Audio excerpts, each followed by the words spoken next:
कोपरगाव नगरपालिका निवडणुकीदरम्यान कोपरगावकरांना दिलेल्या विश्वासनाम्यातील आश्वासने पूर्ण करण्याकडे कोपरगाव नगर परिषदेने पाऊल टाकले आहे। नुकतेच कोपरगाव नगर परिषदेच्या अधिपत्याखाली शहरातील नागरिकांच्या स्वच्छतेच्या समस्या मार्गी लागाव्यात या हेतूने महत्त्वाचा निर्णय घेण्यात आला आहे। धूळ कमी व्हावी तसेच शहरातील योग्य प्रकारे निगा राखली जावी व वेळोवेळी स्वच्छता व्हावी या हेतूने अत्याधुनिक स्वीपर मशिनरीच्या साहाय्याने रस्ता स्वच्छता करण्यास कोपरगाव नगर परिषदेने प्रथम प्राधान्य दिले आहे। शहरातील नागरिकांच्या स्वच्छतेच्या समस्या वेळेत सुटाव्यात तसेच माझे कोपरगाव स्वच्छ कोपरगाव ही ध्येयपूर्ती साध्य करण्यासाठी भारताच्या प्रजासत्ताक दिनाच्या निमित्ताने या अद्ययावत स्वीपर मशिनरीचे लोकार्पण करण्यात आले असल्याची भावना युवा नेते विवेक भैया कोल्हे यांनी व्यक्त केली।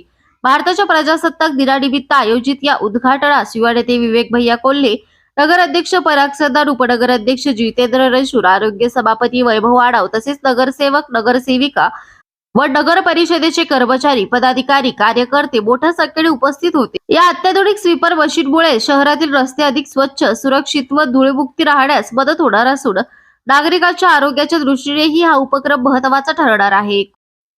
कोपरगाव नगर परिषदेच्या या निर्णयाचे नागरिकांकडून स्वागत होत आहे। प्रथम सगळ्या नागरिकांना प्रजासत्ताक दिनाच्या खूप खूप शुभेच्छा देतो। ज्या पद्धतीने सर्व क्षेत्रामध्ये भारत महासत्ता होण्याच्या दिशेने वाटचाल करतो आहे आणि निश्चितपणाने प्रत्येक घटकांनी समाजातल्या त्या दिशेला आदरणीय मोदी साहेबांच्या नेतृत्वाखाली प्रयत्न करणं अपेक्षित आहे आणि त्याचाच भाग म्हणून आज आपण प्रजासत्ताक दिना निमित्ताने कोपरगाव मध्ये जे काय नगरपालिकेमध्ये परिवर्तन घडलं त्यामध्ये पहिल्या 100 दिवसांमध्ये धूळ कमी करणं हा एक आपला एजेंडा होता आणि त्याचाच भाग म्हणून आज धुळीसाठी रोड स्वीपर मशीन आपण या ठिकाणी उद्घाटन केलेलं आहे।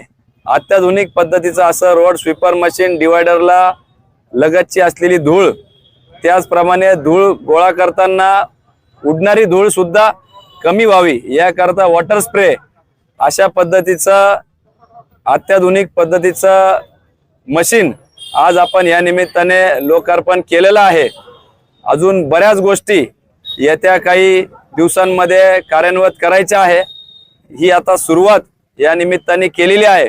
आपण खऱ्या अर्थाने 15 तारखेपर्यंत स्वच्छता मोहीम हाती घेतली होती। चांगला प्रतिसाद नागरिकांनी त्याच्यासाठी दिलेला आहे। मी पुनश्च एकदा आजच्या निमित्ताने आवाहन करल की आपल्याला ही सामूहिक जबाबदारी समजून शहर स्वच्छतेकडे जायचं आहे। 1 लाखाच्या आत लोकसंख्या असलेल्या आणि 50,000च्या वर असलेल्या शहरांमध्ये भारतामध्ये 800 शहरं येतात। त्यामध्ये आपला 402वा नंबर आहे। तो आपल्याला कुठेतरी 300, 200, 100 आणि नंतर पहिल्या 10 शहरांमध्ये न्यायचा आहे। त्याकरता ही एक छोटीशी सुरुवात आहे। आपण सर्वजण याला सहकार्य कराल हीच या निमित्ताने अपेक्षा व्यक्त करतो। सर्व नागरिकांना प्रजासत्ताक दिनाच्या शुभेच्छा।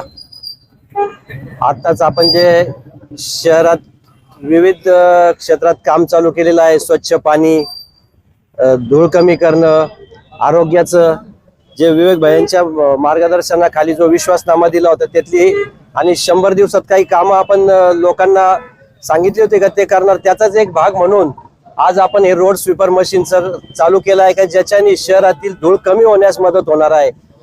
ज्याप्रमाणे पाणी पुरवठ्याच्या सभापती वैशालीताई वाजे यांनी तळ्यावर जाऊन त्यांचा पदभार स्वीकारला, तसेच आमचे स्वच्छताचे जे हे आहे सभापती वैभवजी आढाव यांनी पण त्यांना पदभार स्वीकारण्यासाठी रोड स्वीपर मशीन हे चालू करून आणि यानंतर डम्पिंग ग्राउंडवर जाऊन तिथलं कामकाज बघून पदभार स्वीकारायचा आहे।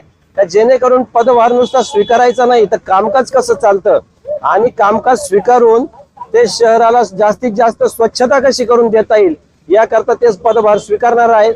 त्याच पद्धतीने बाकीचे पण सभापती असेच लवकर शिक्षण सभापती शाळेत जाऊन असतील, बांधकामचे असतील, हे सर्व सभापती या पद्धतीने आपला आपला पदभार स्वीकारणार आहेत।